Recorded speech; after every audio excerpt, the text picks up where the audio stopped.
Welcome back to my YouTube channel. My name is Bhavan Kumar. आप देख रहे हैं भवन का डिजिटल दुनिया। आज का डे 2 क्लास में आप सभी का स्वागत है। आज समय का सर्वश्रेष्ठ उपयोग का दूसरा सिद्धांत मैं आपको बताने वाला हूं कि आर्थिक लक्ष्य कैसे बनाएं। आर्थिक आप अपने घर को कैसे चलाएं, वो लक्ष्य हम कैसे बनाएं, वो आज मैं बताने वाला हूं। चलिए सुनिए, आप एग्जाम्पल के साथ मैं छोटा छोटा स्टेप में बताऊंगा और साथ ही आपके समझ में आ जाए उस हिसाब से मैं बताने वाला हूं। ठीक है। अगर आपका कोई लक्ष्य नहीं है तो आपकी सफलता संदिग्ध है। अगर आपका कोई लक्ष्य नहीं है तो आपका सफलता कहीं नहीं है, आप गुम हैं। अगर आप यही नहीं जानते हैं कि आप कहाँ पहुंचना चाहते हैं तो आप कहीं नहीं पहुंच पाइएगा। जैसे कि यात्रा पर जाने से पहले आपको यह तय करना होना चाहिए कि आप कहाँ जाना चाहते हैं। उसी तरह आपको यह भी पता होना चाहिए कि आर्थिक क्षेत्र में आप कहाँ पहुँचना चाहते हैं, तभी आप वहाँ तक पहुँच सकते हैं। यदि आपकी कोई मंजिल नहीं है तो आप वहाँ तक पहुँच नहीं पाइएगा या योजना नहीं बना पाइएगा। और उस दिशा में कैसे चलिएगा। अगर आप जीवन में कुछ करना चाहते हैं तो यह जान ले कि लक्ष्य के बिना काम नहीं चलेगा। यदि आप अपना जीवन में कहीं चलना चाहते हैं तो आपके जीवन में एक लक्ष्य होना जरूरी है। जब तक आपके जीवन में लक्ष्य नहीं है तब तक आप कहीं का नहीं है। मान चलिए हमको जाना है आज कोलकाता, पटना से कोलकाता जाना है तो एक हमको रास्ता रूट तय करना है। जब ये पटना से ये मान चलिए पटना है, ये कोलकाता है, तो हम इतना दूरी का जो है रास्ता तय करना पड़ेगा।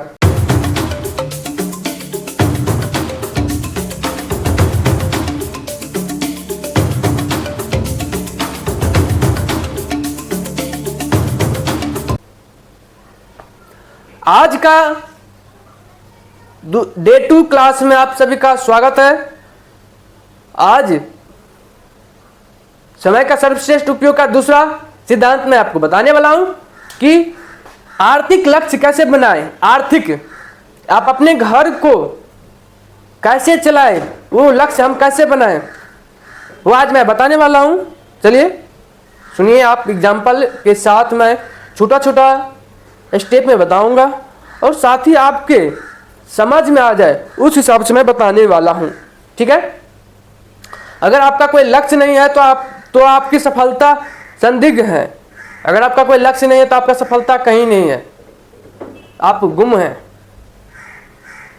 अगर आप यही नहीं जानते हैं कि आप कहाँ पहुंचना चाहते हैं तो आप कहीं नहीं पहुंच पाइएगा। जैसे कि यात्रा पर जाने से पहले आपको यह तय करना होना चाहिए कि आप कहाँ जाना चाहते हैं। उसी तरह आपको यह भी पता होना चाहिए कि आर्थिक क्षेत्र में आप कहाँ पहुँचना चाहते हैं, तभी आप वहाँ तक पहुँच सकते हैं। यदि आपकी कोई मंजिल नहीं है तो आप वहाँ तक पहुँच नहीं पाइएगा या योजना नहीं बना पाइएगा। और उस दिशा में कैसे चलिएगा। अगर आप जीवन में कुछ करना चाहते हैं तो यह जान ले कि लक्ष्य के बिना काम नहीं चलेगा। यदि आप अपना जीवन में कहीं चलना चाहते हैं तो आपके जीवन में एक लक्ष्य होना जरूरी है। जब तक आपके जीवन में लक्ष्य नहीं है तब तक आप कहीं का नहीं है। मान चलिए हमको जाना है आज कोलकाता, पटना से कोलकाता जाना है तो एक हमको रास्ता रूट तय करना है। जब ये पटना से ये मान चलिए पटना है, ये कोलकाता है, तो हम इतना दूरी का जो है रास्ता तय करना पड़ेगा, पता करना पड़ेगा मैप में किधर से किधर जाएंगे जो हम कोलकाता पहुंच जाएंगे। पटना से कोलकाता जाने के लिए मान के चलिए 2 रास्ता है, एक रास्ता ज्यादा घुमा करके ले जाता है, एक रास्ता सीधा ले जाता है। तो आप कौन सा रास्ता चुनिएगा? जो चुनिएगा आप सीधा जाने वाला, जो हम जल्दी पहुंच जाए। तो एक तय हुआ ना, एक मंजिल है तय किए, जब हम यहाँ पे जाना चाहते हैं, हम इस रूट से जाना चाहते हैं। मान चलिए पटना से स्वतंत्रता सेनानी चलते हैं कोलकाता तक, और एक से चलती है वंदे भारत जो चलती है घुमा फिरा कर चलती है कोलकाता तक, वो लगाता है 8 घंटा और स्वतंत्रता सेनानी लगाता है 5 घंटा। तो आप किस ट्रेन पे चढ़िएगा? आप 8 घंटा वाला पर नहीं चढ़िएगा, आप 5 घंटा वाला पर चढ़िएगा। क्या कि आपको जल्दी कोलकाता पहुंचा रहा है वो। एक तय लक्ष्य हो गया जो कोलकाता हमको ये 5 घंटे में पहुंचना है। उसी तरह आप अपने घर का खर्च कैसे चलाना, वो एक आर्थिक स्थिति में नोटबुक बना लीजिए, तय कर लीजिए कि कैसे करना है हमको ये। नहीं तो बिना मंजिल का कोई रास्ता नहीं मिलता है। यदि आप मंजिल का डिसाइड कर लीजिएगा तो भटकते भटकते मिल ही जाएगा मंजिल। जब तक रास्ता आपका नहीं बना रहेगा तब तक आपका मंजिल नहीं मिल जाएगा। ठीक है, लक्ष्य 2 तरह से होता है, एक समान लक्ष्य होता है और एक निश्चित लक्ष्य होता है। हम बताए थे ना, एक सीधा रास्ता होता है, एक टेढ़ा रास्ता होता है। सीधा रास्ता मतलब समान रास्ता, निश्चित लक्ष्य मतलब इधर से हमको जाना है, वो फिक्स हो गया है। समान का मतलब जाना भी नहीं जाना भी इससे, लेकिन फिक्स हो गया।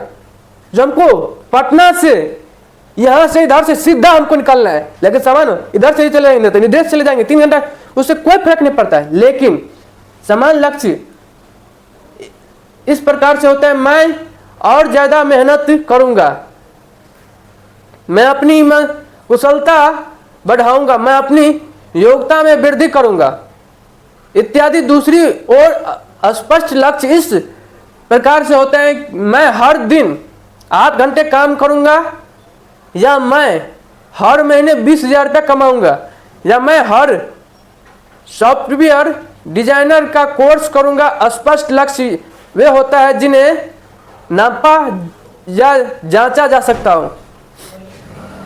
लक्ष्य जितना स्पष्ट होता है आपके सफल होने की संभावना उतनी ही ज्यादा होती है। स्पष्ट आर्थिक लक्ष्य सफलता के लिए कितने महत्वपूर्ण होते हैं इसका उदाहरण देखिए। मैं आपको एक उदाहरण बताने वाला हूं, उदाहरण सुनिए। एक सेल्समैन की पत्नी जो है अस्पताल में लंबे समय तक भर्ती रही है। एक सेल्समैन जो कोई भी काम, कार सेल करता है या कपड़ा सेल करता है या किराना दुकान करता है, वो सेल्समैन हुआ। उनकी पत्नी लंबे समय तक अस्पताल में भर्ती रहे। अस्पताल, कोई भी अस्पताल प्राइवेट में जाइएगा तो लंबा बिल बनता है। हैरानी की बात यह थी कि उस साल सेल्समैन ने अपने सामान औसत से लगभग 2 गुना सामान बेचा। जब उसने उसकी सफलता का कारण पूछा गया तो उसने कहा कि अस्पताल का बिल उसके सामने रखा था और वह सटीकता से जानता था कि बिल चुकाने के लिए उसे कितना सामान बेचना होगा। मान के चलिए आपका लक्ष्य तय है, आपका मम्मी या आपका भाई, आपका पापा अस्पताल में है, उसका पर महीने का 20,000 रुपया खपत है और आप 20,000 रुपया कमाते हैं, तो आप घर भी आपको चलाना है। तो आप एक रास्ता तय कर लीजिए। यदि आप दुकानदार है तो आप एक रास्ता तय कीजिएगा, एक टारगेट फिक्स कर लीजिएगा, हमको इतना सामान बेचना है किसी भी हर हाल में, और उनसे आपका एक रास्ता क्लियर हो जाता है। जो हमको इतना सामान बेचकर हम अपना घर भी चलाना है, अस्पताल में मेरे पापा या मम्मी या मेरा वाइफ जो भर्ती है उनका इलाज भी कराना है। तो उदाहरण में इसी तरह से आपको बताता हूं। इस उदाहरण से स्पष्ट हो जाता है कि अगर कोई मनुष्य ठान ले तो वो अपने आर्थिक लक्ष्य हासिल कर सकता है, बशर्ते उसमें सामने का स्पष्ट लक्ष्य होना चाहिए। बताए थे, जब आपका स्पष्ट लक्ष्य रहेगा तो आपका रास्ता आसान हो जाता है। आप एक सेल्समैन हो तो आपको पता है कि हम इतना प्रोडक्ट, इतना सामान बेचेंगे तो मेरा काम का जो भी होगा वो टोटल निकल जाएगा। इसलिए समय के सर्वश्रेष्ठ उपयोग का दूसरा सिद्धांत है आर्थिक लक्ष्य बनाना। आर्थिक लक्ष्य बनाना बहुत ही आसान है। आपको पहले तो यथार्थ ढंग से यह तय करना है कि आप हर महीने कितनी धनराशि कमाना चाहते हैं, और फिर गणित की सहायता से यह पता लगा ले कि इस धनराशि को कैसे कमाया जाए।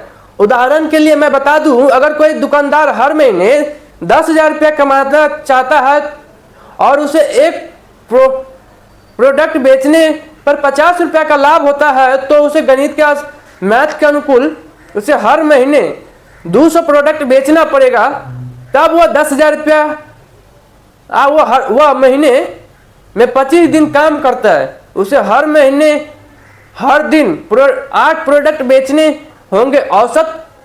औसत का यह आंकड़ा जानने के बाद अब यह काम को टाल नहीं सकता। अब वह मूड न होने बोरियत का बहाना भी नहीं बना सकता। इसलिए क्योंकि कागज पर अंकों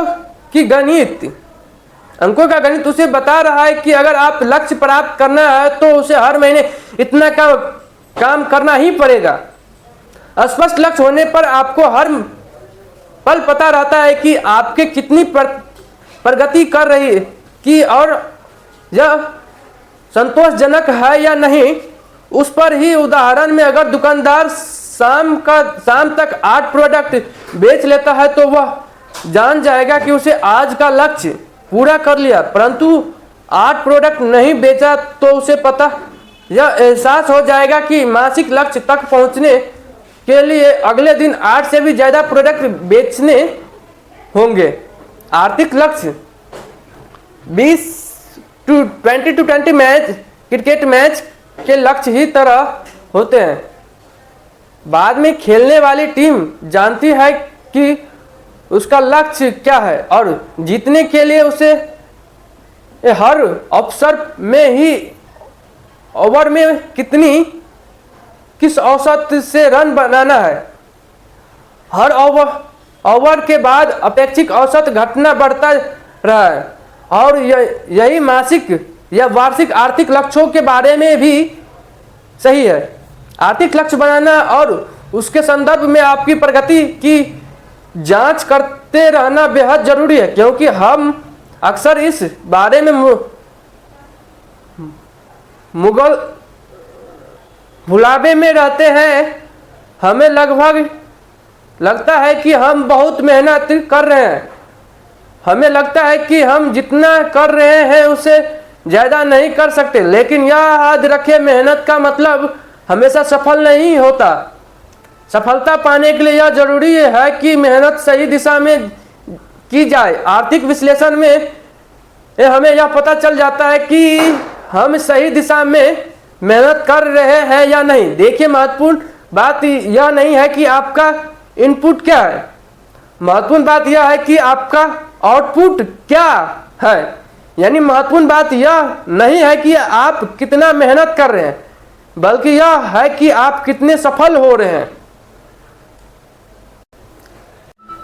यहीं पे आपका समय का सर्वश्रेष्ठ सिद्धांत का दूसरा चैप्टर खत्म होता है। और एक सवाल है, अगर आपको वह फसल पसंद नहीं है जो आप काट रहे हैं, तो उस बीज की जांच करें जो आप वो बो रहे हैं। यदि आपको कोई चीज पसंद नहीं है तो उस चीज को एक बार जांच कीजिए। जो काम आप कर रहे हैं, मान चलिए आप कमाई कर रहे हैं या सामान बेच रहे हैं, तो आपको पता है जितना है, लेकिन आपको नहीं मिल रहा है, तो आप जांच कीजिए कि आपका कहाँ पे गलती हो रहा है, उसे सुधार कीजिए। ठीक है? Okay, till then, bye bye.